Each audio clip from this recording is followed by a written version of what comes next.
Hello friends, let us start the first chapter of 11th class standard chemistry, atomic structure.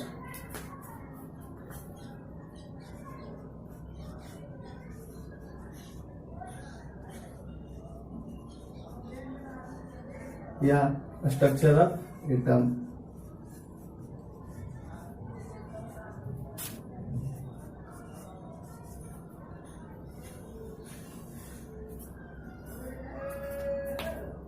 It is also count in inorganic portion, इसे हम लोग inorganic portion में भी count करते हैं.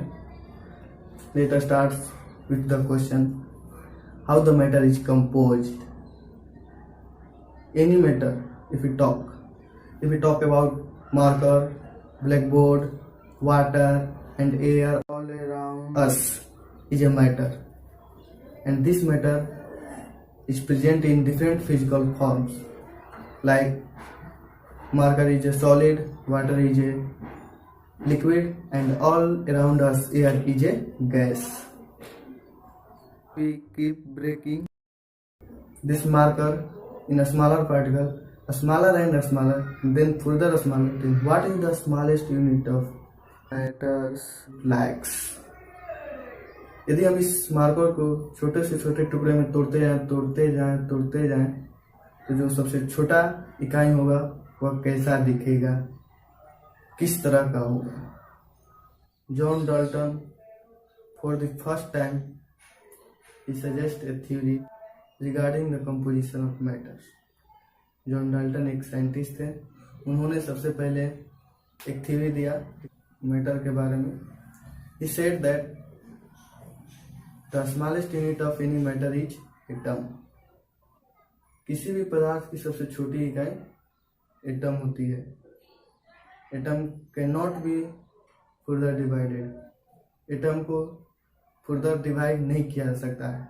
It is individual particles. ये individual particles होता है. Atom of an element are identical and atom of an different elements are different.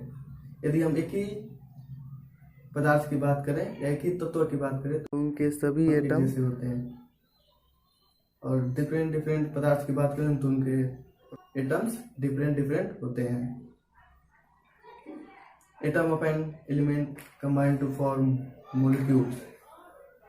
एक ही एलिमेंट की अगर हम बात करें तो जो उनके एटम्स होते हैं कंबाइन होकर मोलिक्यूल्स का बनाते हैं. For example, 2 atoms of an oxygen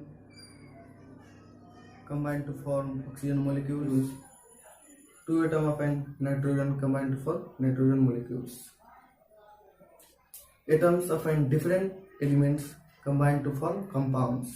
अगर हम डिफरेंट पदार्थ की बात करें तो उनके जो एटम होते हैं वो कंबाइन होकर कंपाउंड्स का बनाते हैं. For example, water H2O. 2 atoms of hydrogen and 1 atom of an oxygen combine to form compound CO2, carbon dioxide. 1 atom of an carbon and 2 atom of oxygen combine to form carbon dioxide compound.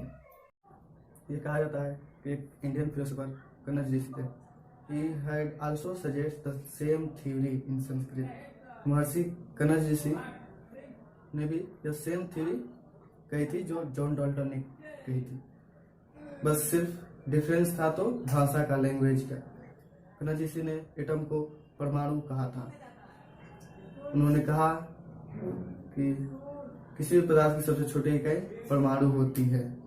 ये तो वही बात हुई, atom is the smallest unit of any matter.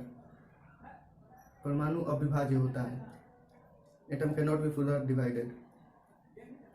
एक ही पदार्थ की बात करें तो सभी परमाणु एक जैसे होते हैं, और डिफरेंट पदार्थ की बात करें तो उनके परमाणु डिफरेंट होते हैं. Atoms of an element are identical and atoms of an different elements are different. जो पोस्टुलेट्स थे और जो कंसेप्ट थे वो बिल्कुल जॉन डाल्टन के थ्योरी की तरह ही मिलते थे. लेट्स से महर्षि कनज ऋषि को यह क्रेडिट नहीं मिला.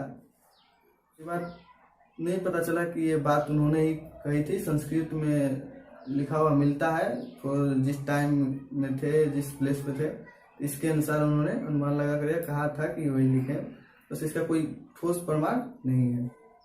He was the theory of matter John Dalton. ये थी जॉन डाल्टन और मर्सी कनर्जिसी की थ्योरी।